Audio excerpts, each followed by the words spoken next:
This channeling took place September the 2nd, 2001. This channeling was referenced in the daily quote for October the 31st, 2021. Question from the group. The question today has to do with the situation concerning our planet and all of us who inhabit it. We would like for Quo to give us some information concerning the quality of consciousness on our planet when you consider the various wars, diseases, famines, and crises that occur on a daily basis, as each of us as individuals go about our daily lives, dealing with the various levels of stress of family, work, community, and so forth. We are wondering how we as individuals find a centering point, the joy in the moment. How can we really be of service to each other and to ourselves? Carla channeling.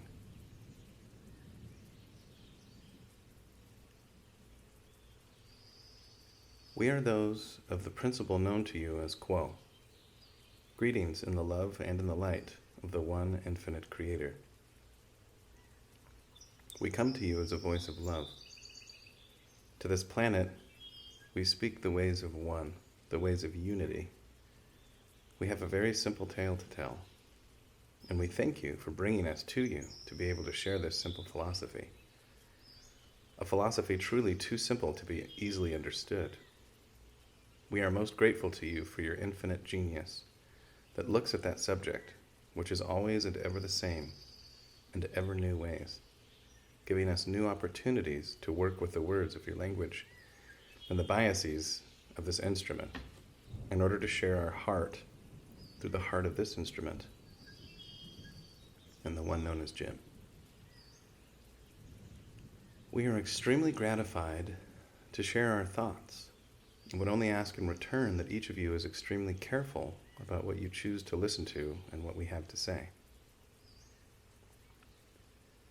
For what we say is a truth to us, but it may not be so to you. That which resonates within your heart, by all means consider. For we hope to offer interesting and helpful thoughts. But those things which do not resonate, we ask that you leave behind without a second thought. Some thoughts are for you, some thoughts are not. That power of discrimination, which each of you has, is golden, as this instrument would say. Treasure it and trust it. No one else can tell you what is right for you. You are the authority for yourself. You are the teacher for yourself. You are the guru in a very important way, for those things which you desire to know lie within you now. It is a matter of remembering and coming again into awareness of that you have had many times, not necessarily within incarnation. One great goal, each of you within this incarnation, is to become aware that you are dreaming, and to become able to make the dream of incarnation a lucid and conscious dream. One that is, in some ways and to some extent, a matter of your choices and your control. For these skills, much is required of time and attention and discipline. And each of you is well aware of these things, as are we, for we too seek, unendingly driven by the desire to be truly one with the Creator, and yet still aware in many ways of our own biases and our group biases. Always, it seems, the spiritual path has another turn and another, and the road leads ever onward. We rejoice in this endless journey that truly is not endless but cyclical. For in the fullness of the time and space that you now enjoy, within this creation of yours and ours, we all will come to the octave. We all will coalesce once again into the one infinite Creator and become an unpotentiated unity.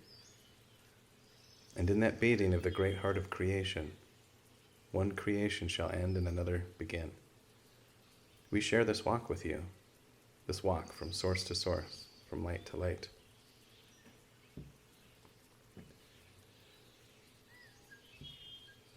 We greatly enjoyed your conversation, and thank each of you for all that you laid aside in order to attend and place time and attention on things of the Spirit. How precious that desire and thirst for truth is, my friends. We can never thank you enough for your desire, for it is your desire that calls us to you, your desire and your sorrow. For we do hear the sorrow of earth. We hear the sorrow of its people, and we want to respond, hopefully, in ways that are of service. That is one of the questions that is on your minds today. But we shall not start with that. We shall focus briefly on the state of the planet, for that is one thread of your questioning. Is there a gain or decrease in love upon planet Earth? Indeed, there are a number of ways to answer that question, but we shall choose two. Firstly, as the one known as R has said, the surface of life has a spurious and shallow reality that is nonetheless undeniable. It is a world of complete illusion, and in that world the dragon thrashes its tail. Angels in flesh quiver, defend, worry, and hope to respond in ways that add love to the illusion. A little positive, a little negative, and the illusion wags on, doing the job it was meant to do. Thoroughly confusing, baffling, and frustrating. All efforts of a linear and conscious intellect to control it bring each inevitably, surely if each is honest, to the realization that the self knows nothing. That the life of the surface has nothing. That all is vanity and striving after wind, as this instrument would quote from her Bible. Such is the surface of life. Such is the design that was intended for that illusion. And at the same time, may we say that there is tremendous growth in the metaphysical sense among the people of your planets. It is abundantly, richly clear on the metaphysical planes of your planet that a tremendous outpouring of love and concern has streamed into the earth plane.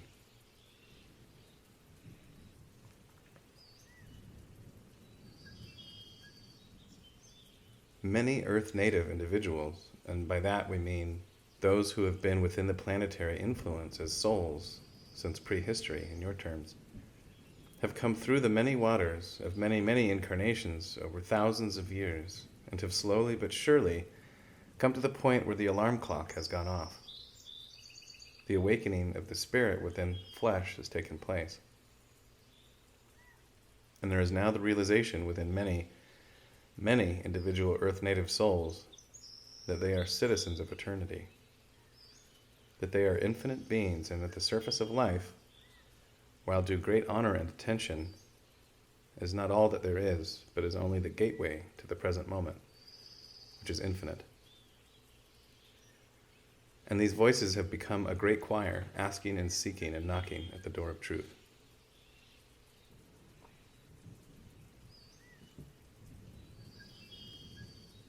There is a call going out from your planet at this time that has been going out from your planet for a considerable number of years now, that has activated and doubled and redoubled the light energy upon your planet. Further, as many within this room are intimately aware, many entities have chosen to travel to the earth plane from other planetary influences for the purpose of entering into the experience of being an Earth native, plunging the self into the third density atmosphere once again in hopes of serving the planet and its people, but also in hopes of doing work upon the self.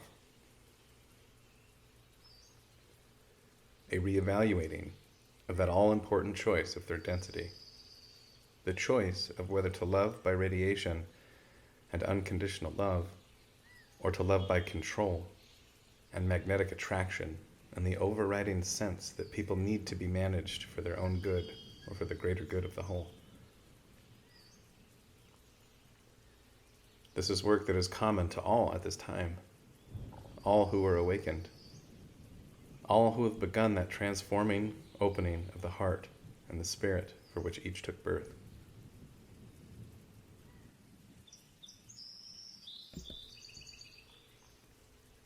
We hope that you feel very good about the work that you have done so far. And we hope that you will redouble your efforts, not to do, but to be. For the work of consciousness is the work of asking the self to be the self most truly and most deeply. What is the self? Upon the surface of the incarnation, the self is a personality, a collection of biases, opinions, beliefs, suppositions, an amalgam of gifts and quirks and challenges. The interesting thing about personality is that each of you chose both your gifts and your limitations, your abundances and your lacks, for very good reasons. The challenge is to come into some fuller realization as time goes on as to what the pattern is behind those challenges and those gifts. What was hoped for by the higher self?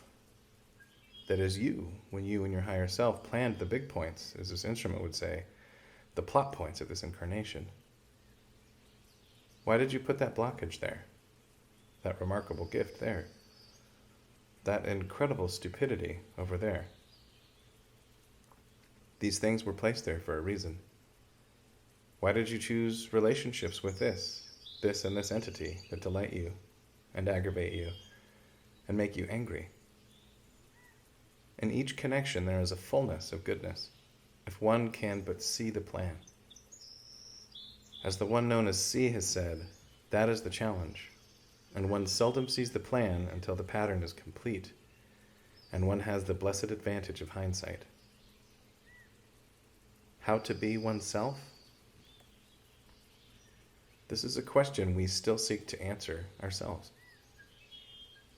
We know that our direction lies along the trail that leads to the Creator, along that ever seemingly darkening trail that rounds curve after curve until, at last, that creature that eats its own tail, that is the Creator, has found its tail again, and the self is swallowed up once again in absolute divinity. Light shines within that direction, yet in a way that is hidden from the outer eye and from the eye of circumstance.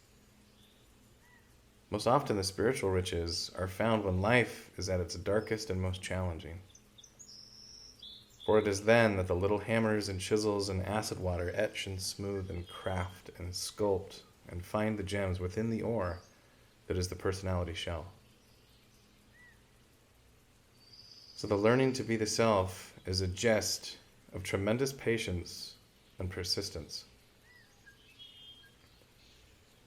And yet at the same time, advances are often made in blinding steps forward that seem like a dawning of a sudden sunrise, the turning of a corner which opens into a new world, the epiphany of the senses and the soul. Be prepared for sudden and stupendous moments of awareness, because, you see, you are a being. You are not an activity or a process. And you surprise yourself, being yourself sometimes. And in those moments when you have hit a resonance that strikes deep down into the self, suddenly the moment opens up, and you become aware of all that you are, of the tremendous unity that you have with everything that is. This state of mind is an actual opening into one of the inner planes, or perhaps more than one of the inner planes, depending upon the experience, so that you simply are seeing more into yourself, more into the reaches of your true nature, which is inclusive, universal, timeless, and divine. You have to remember that you are the product of the Creator's thirst for knowing itself. And you are seeking to know yourself as part of the Creator's seeking for its own identity.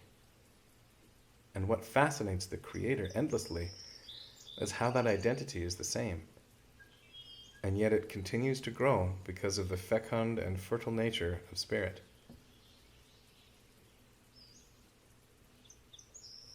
You seem to stand upon the earth, sticking out into space, upon this ball that is revolving, day-night, day-night, day-night, around a minor sun at the edge of a rather small galaxy. And yet you are standing upon holy ground within the creation of the Father, and you are the womb of the stars, the grave of dreams, all emotions, all feelings, all thoughts, all possible processes. Out of all these things, you have chosen a certain eccentric pattern of personality and experiencing, a certain set of filters to further confuse the already illusory data of the incarnation. You have set yourself within a situation where you are at once universal and unique. You are living a life, and at the same time you are living forever, never stationary and yet unified. This is the key to grasping the nature of the spiritual journey. It is truly a journey because the Creator is never still. The Creator's nature is extremely strong in freedom. This freedom of will creates a state of cyclical discovery, the desire to know more, the desire to seek. It is your nature because it is the Creator's nature. And what the Creator actually is evaluating and, shall we say, feeding upon, is the essence of those emotions which have been brought up in various muddied states again and again until there has begun to be more and more clarity within that particular emotion. In a way, you are a refiner of emotions, and one way to look at the work of spiritual seeking is to use some discipline in evaluating your thoughts and your emotions on a daily basis, if possible, certainly as often as possible. For there is always the temptation to let the good and the bad slide by with the oil of time, and to seek the doing, and to seek the rest, and keep busy or unconscious, thereby removing oneself from some of the less comfortable aspects of those thoughts and feelings which you have had during the day's time. Yet these responses you have had to catalyst are grist for the mill. These are the clues that you have, the harvest of the day at the end of each day that will help you to investigate your own nature.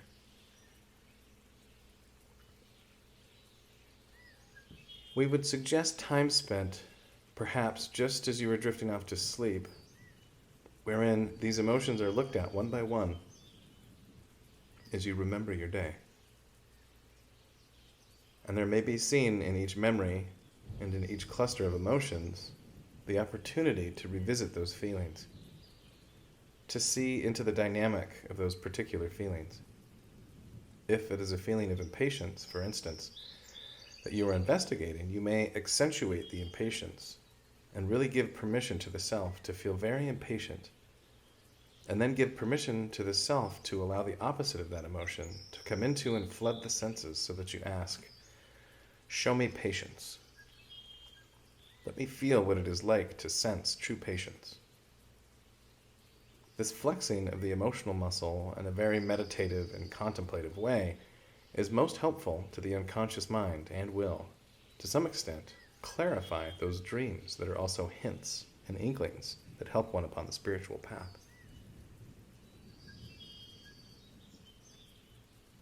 One of the threads of inquiry this week was having to do with service to others and how to evaluate such service. Truly, this is a question that moves to the very heart of spiritual work in third density and beyond. It is a question that we answer when we come and speak with you through this instrument, rather than landing on the lawn and pressing you with our looks and our differentness, and then attempting to persuade you to our point of view. We attempted service in such direct manner at one time, and we found that it was not acceptable in terms of the infringement of free will that was caused. We now are perfectly content in ways that can never be proven as real because we feel that the information will speak to those for whom it is helpful. There is a law of attraction and seeking, so that we know that, one way or another, the thoughts that are needed will come to those who truly are asking. And so we add our voice to those voices that are available if someone seeks such a voice. Much of service to others is wrapped up in the study of polarity. However, Okay, we've got some brackets, and it says side 1 of tape ends here, side 2 did not record. So the rest of that channeling is forever lost to history. Well, I mean, nothing's ever truly lost, right?